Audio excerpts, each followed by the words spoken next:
À l'occasion des travaux de réaménagement du Lit et des berges de l'Orge, en lisière du Coteau des Vignes, le syndicat de l'Orge a préféré la force animale à la force mécanique pour évacuer les troncs et les branchages des arbres abattus dans le bois qui borde la passerelle des cheminots, près du lycée Pagnol.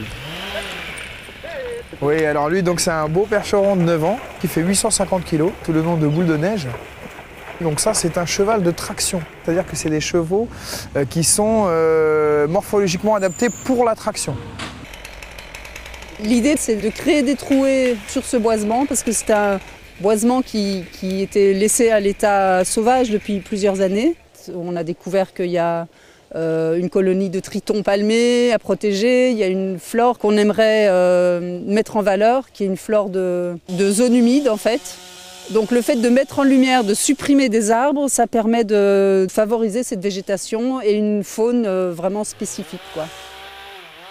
On a gardé les sujets qui nous semblaient, voilà, qui sont beaux, qui ont du caractère et qui vont aussi évoluer vers quelque chose d'intéressant, quoi. Donc des frênes, il y a des chênes, il y a des acacias et du saule. Donc les grumes et tout ce qui est fagots, branches, on va l'utiliser en ouvrage de protection de berge. Donc c'est vraiment une valorisation sur place. Il y a très peu de choses qui vont être sorties en termes de déchets en fait. Ça va être utilisé pour construire des ouvrages de génie écologique. C'est un travail silencieux, donc pour tout le monde, pour la nature, pour les gens qui habitent autour. C'est un engin qui ne tasse pas le sol, qui n'abîme pas le sol et il peut se faufiler un petit peu partout. Donc il n'y aura pas d'émissions de CO2.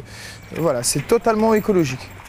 L'usage de cette technique ancestrale de débardage équestre est une première pour le syndicat de l'Orge.